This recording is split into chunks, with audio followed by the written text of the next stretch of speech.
quando a nova lei dos meios na Argentina, que redesenhou o contexto de poder, de propriedade, inclusive, dos meios. Tá? Não sei se vocês têm visto de vez em quando que tem umas crises lá que a Globo dá, outras emissoras dão, que interessa também para elas. E aí fala assim, olha, o governo Kirchner, o governo tal, o governo da província tal, fez isso, fez uma intervenção lá e tal, e está tentando tirar os canais, como se fosse uma... Não, ali tem uma legislação que foi aprovada no Congresso, foi discutida durante 2, 3 anos, com a sociedade, com representantes da sociedade, e ela mexeu no vespeiro.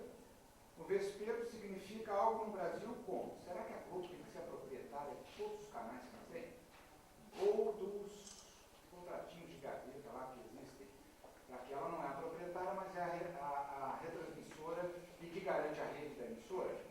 Então, lá na Argentina, o que aconteceu foi que a lei criou novos parâmetros que estão obrigando a grupos se terem que se desfazer dos canais que detinham.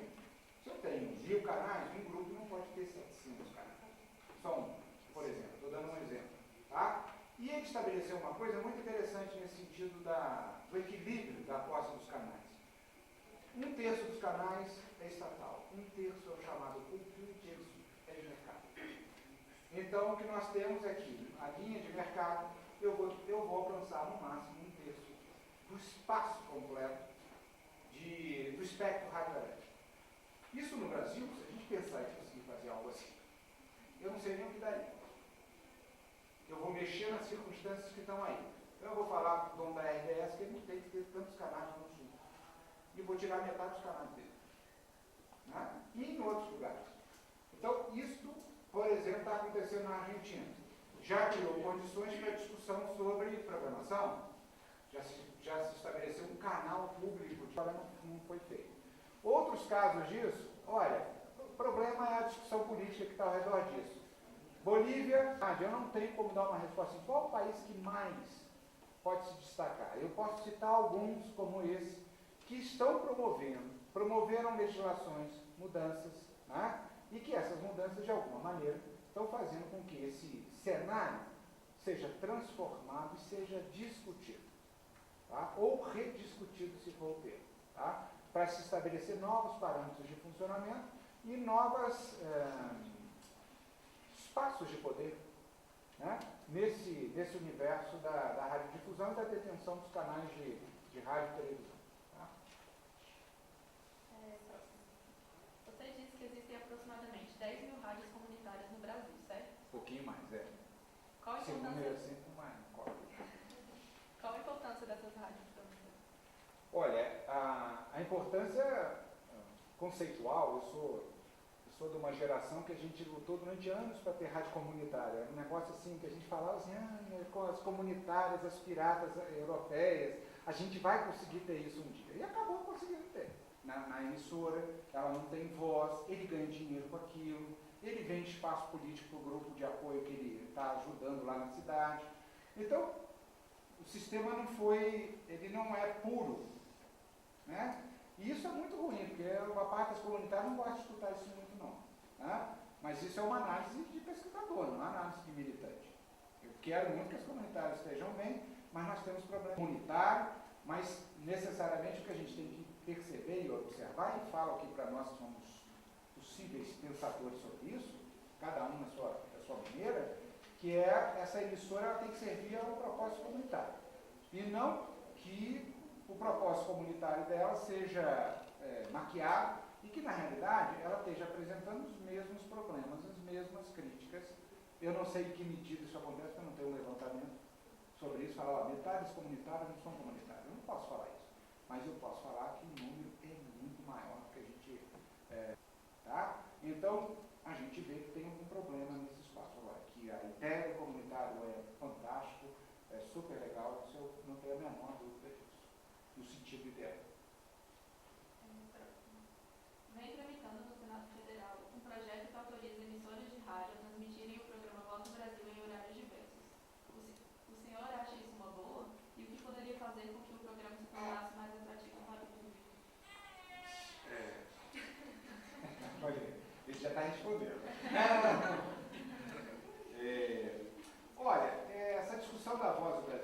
sempre complexa, né? Porque conceitualmente, ou pensa no problema, cara, termina logo de falar que eu quero escutar a voz de Frederico. Sacou? Então, eu acho que isso tudo mostra que existe alguma coisa para a gente pensar sobre isso. Tá? Agora, conceitualmente, ao contrário do que, por exemplo, grupos fazem, né? Para flexibilizar o horário, isso já há anos e anos está sendo feito. Em alguns lugares, as emissoras têm conseguido amparo judicial para tirar das 7 ou 8 horas e botar às 2 da manhã. E por que não gostam de 7 ou 8 horas? A discussão não é. A discussão é que 7 ou 8 horas é um espaço comercial. E aí se perde muito dinheiro em praças como São Paulo, Rio, Belo Horizonte, Porto Alegre, Salvador. Por quê? O que a pessoa está fazendo 7 horas da noite aqui em Brasília atualmente? Quem trabalhou o dia inteiro. Ou quem está vindo para o IRP. Está escutando o quê? No rádio, carro, né? E sempre uma corda pendendo. O empresário tem uma discussão, puxa e fala que não é, que é autoritário. Por quê? Porque o que ele quer é que seja mercadológico. Né? Então, a partir do espaço mercadológico, ninguém vai discutir outras coisas mais. Porque eles já conseguiram o que eles queriam disso. Então, é uma discussão complexa, porque tem interesses múltiplos, mas, conceitualmente, eu não me coloco contra. Ponto de já ter discutido em sala de aula sobre isso com os alunos. Eu não posso me colocar contra, porque em tese não estava chato ouvir. Mas como é que eu vou conquistar o sujeito que já acha que aquilo é chato, de que vai lá, escuta que tem um negócio legal sendo feito. E que está diferente, pode ser interessante para você. Então é uma situação muito complexa. Né? Que eu tenho gente radical que fala, tem que acabar e tirar tudo do ar. Mas aí eu vou atender só o empresário. Ou então não, tem que permanecer, mas olha, o obstáculo político é muito mais relacionado com uma coisa da tradição. As emissoras e as primeiras emissoras ligadas ao governo, elas foram imaginadas para isso. Vamos criar essa emissora porque em 1930 eu precisava falar com o sujeito lá na Paraíba, lá em interior de Minas e precisava transmitir do Rio. Então tem uma ideia de início, de nascedor, que impregnou essa visão e que ao longo da história também nada foi feito para modificar isso. Ao espaço público, ao ser público, à natureza pública, chegam na radiodifusão como resultado de algo maior das nossas práticas, da maneira como a gente vê o público. A gente tem problemas graves com o público. E me permitam usar esse espaço aqui para falar uma coisa que eu vou auto-avacalhar a gente aqui, mas basta ir num como é que chama isso? No estacionamento da UNB aqui, em alguns horários, que a gente vai ver que nós temos problemas com o público, com o espaço público. Carros são parados que atravessam, atrapalham os outros. Há pouco tempo atrás, uma pessoa dos nossos governantes, da estruturação das nossas instituições. Então, isso é um problema complexo nesse sentido. Por quê? Porque esses problemas políticos não são só os problemas políticos do grupo político de momento que está no poder, daquele país, ou daquele governo, seja lá. Aquilo é um reflexo de um problema maior, né? De uma situação maior que reflete um comportamento, uma natureza, uma visão social existente ou não sobre uma determinada forma de tratar o público, sobre uma determinada forma de construir, consolidar essa ideia do público. Então, assim, então isso anualmente, goste ou não, você paga. Então, tem uma relação de cobrança, tem uma relação de proximidade, de acompanhamento, que é diferente do nosso contexto. Então, existem situações. Na Europa, o ministro-chefe dado do governo, o que a gente vai conseguir? Então, muito difícil conseguir alguns níveis de informação desses países. Alguns não têm tradição ainda. Nós temos no Brasil, vocês sabem o que é a LAI? Beleza. Então, nós temos no país a LAI. A LAI tem 3 anos, 2 anos, né? 3 anos, né? 2011. Né? Então, a LAI está mudando alguma coisa. Mas está mudando em que sentido? Está estabelecendo uma cultura nova nas instituições? Pode ser, né? Nas pessoas ela está estabelecendo? Alguns de vocês já entrou em algum sistema público para pedir informação sobre alguma coisa que vocês gostariam de saber e de ser bem informados sobre isso? Por quê? Porque nós não temos essa cultura ainda. Não é só a questão da lei, é a questão da cultura, da prática pública de imaginar que eu, como cidadão, possa ter uma informação sobre isso. E isso acontece nas outras dimensões sociais e culturais dos outros países. Então, muitos lugares têm alguma coisa até avançada. Ele oferece informação, nós, inclusive de fora, podemos E outros ainda são completamente, uma opacidade completa em relação à informação. Então, uma das dificuldades é isso. Outras dificuldades é atualizar o conteúdo que está ali, ou seja, qual é a discussão, trabalhar com novela, com programa educativo, não sou só jornalista. Eu já trabalhei com muito jornalista que sabe produzir a peça jornalística, mas não sabe produzir outras coisas. Então, isso que eu vou falar merece reflexão e estudo. Eu não sei o perfil de produção dos profissionais que estão nesses vídeos. Não sei que nível de refinamento de linguagem, criação de linguagem. Eu sei que eu vejo que de vez em quando eu conheço alguém que só produz aquele perfil. Qualquer coisa a mais que se pedir a ele, ele vai passar tempo para produzir isso, porque ele não tem experiência. Ele nunca produziu, nunca participou de um outro projeto, nunca fez outras coisas. Eu, por exemplo, tenho experiência disso, porque eu fui morar fora, trabalhei fora e tal, e aprendi isso, porque se eu dependesse de criar ficção no rádio brasileiro, eu ia morrer de fome. Eu não tenho. Quer dizer, alguém aqui escuta uma boa novela, um bom documentário, um bom feature, que é um rádio que trabalha com criação de linguagem, eu vou fazer um documento que o perfil é esse, falta isso, falta aquilo. Isso são reflexões que eu faço em relação a coisas que eu vejo. O observatório está hospedado online e busca gerar o debate sobre a radiodifusão. Como é vista a queda do público de rádio e o aumento dos acessos à internet? E aí eu vou juntar com outra pergunta, que é a respeito da sua opinião sobre o marco civil da internet no Brasil. Bom, que é outra pergunta. Bom, a perda do público, né, do rádio, eu vou fazer uma terapia aqui com vocês. Eu fico triste demais. Muito, eu falo com as minhas turmas. Esse semestre foi até dramático. Falo com as minhas turmas que eu pensei que eu ia ver uma coisa, eu pensei que eu não ia ver, que eu já tinha morrido. Só que isso está acontecendo antes da minha morte. Isso é um terror. Sacou? Por quê? Eu, numa turma de 40 alunos, eu pedi quem escuta a rádio. Cadê? Desses 40, cara, 4 levantaram. 4, gostei da sinceridade. Falei, continue assim, mas me machucou, me doeu, mas continue assim. 4. Desses 4, nenhum escutaria. Dos 4 estudos, eu nunca pensei que eu fosse registrar isso. Nossa, paguei isso lá no conselho da EBC. Simplesmente eu venho falar de uma coisa aqui que eu pensei que eu dou aula há 26 anos. E simplesmente nunca pensei que eu fosse registrar isso. Nunca. Eu pensei que isso ia acontecer no futuro. E mesmo assim, remodelando o rádio eu escutar outra forma. E hoje em dia já tenho um perfil desse. E o pior, eu não estou fazendo isso no Centro Educacional 2, na escola de arquitetura tal, eu não sei, eu estou fazendo isso no curso de comunicação. Sacou o que eu quero dizer? Que chama mais atenção aí. Tá? Então, no caso da audiência geral, eu fico muito triste. Muito triste mesmo. Por quê? Porque, ao mesmo tempo, eu vejo que o próprio rádio não acorda para renovar a audiência que ele tem potencial com jovens. Não tem linguagem para jovem em rádio hoje, tem? Qual é a linguagem? Ei, gente! Sacou? E que marcou gerações de gente que hoje tem filho com 10, 12 anos. E estou botando meu filho para ver a TV Cultura. A pessoa escreveu lá. Vários. Aí a gente tem como identificar que é de São Paulo. Estou botando para ver aqui, e estou morando fora, mas fui criado em São Paulo. Então é sinal de que quando eu tenho uma linguagem legal, um produto legal, que marca as pessoas, as pessoas continuam a assistir aquilo. Tendem a continuar a assistir, a não ser definidor demais. E aí eu vejo que o rádio está perdendo público. E uma parte disso não dá para a gente falar só aquela bolha do jovem que não se liga, que a tecnologia não. Uma parte disso é porque a gente tem um corpo de empresários, um corpo de donos de rádios, que na realidade não são empresários.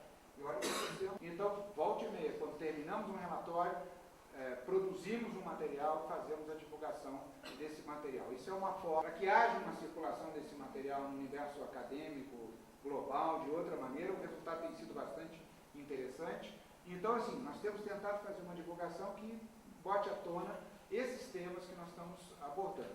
E na medida que nós fazemos pesquisas objetivas, isso que eu estou falando da pesquisa empírica, que não é uma tradição muito clara no Brasil, estamos fazendo pesquisa empírica. Essa pesquisa empírica, a gente tem tentado dar um acabamento para ela, que não pare só na mão minha, da Amélia, da Sônia, de outros pesquisadores, contra a tua indagação, né?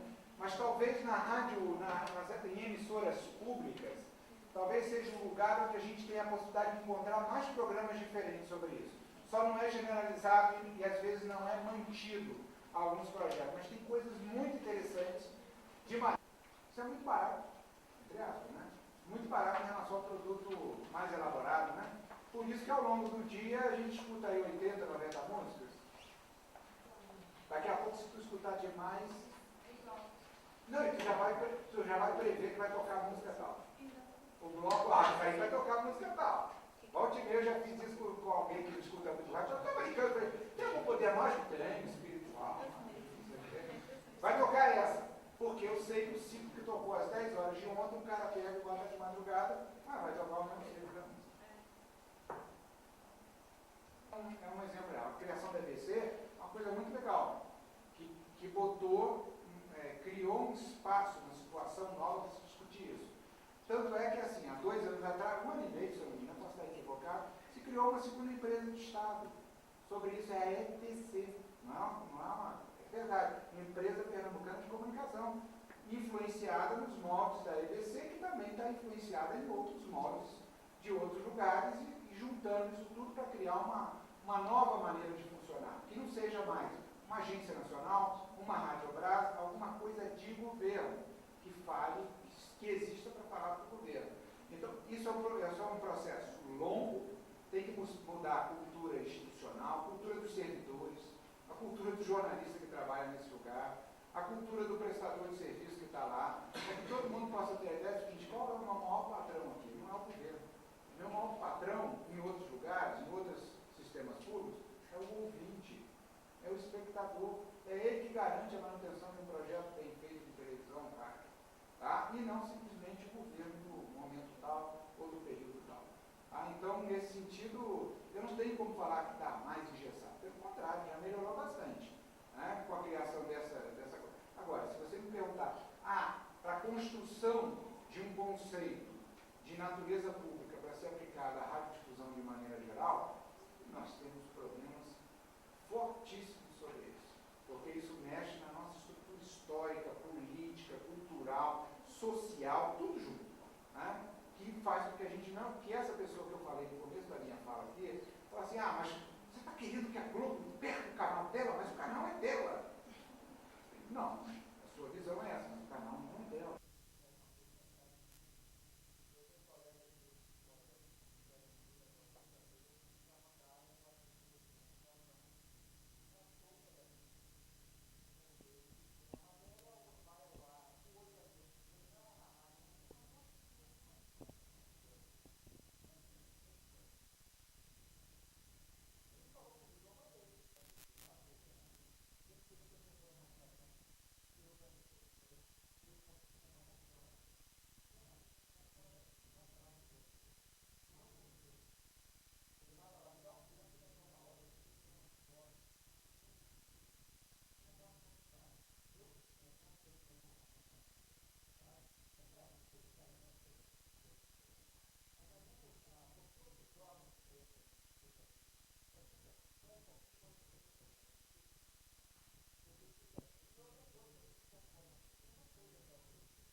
mais rápido vem aí. A primeira ação política da gente, que existe, é a discussão pública técnica que vai digitalizar o sistema velho, permite a multiplicação de canais de 6, 7, 5, você tem uma série de situações. E a outra não. O outro padrão americano, se deixar ele vai ficar de jeito que está. Você ficar mais que aquele sistema não precisa necessariamente abrir uma outra quantidade de canais. Isso é uma discussão que tem amantido isso de conceituais por trás. É um conjunto de pessoas, cidades, representantes da cidade está discutindo isso no começo das comunicações, mas até esse conceito e até a formação dele ocorreu que houve uma série de pressões argumentais. Pode ser junto por entidades de pesquisa, por entidades de representação de rádios e TVs públicas, tanto entidades de representação de televisão universitária e outras entidades que souberam ter diálogo, negociação política para fazer opções técnicas, políticas, que vão ter um resultado a médio prazo, que pode ser ou muito legal, ou muito interessante, ou muito mais. Uma série de resultados que vai acontecer. Generalizando para você a sua pergunta, qualquer coisa que você trouxe, a primeira coisa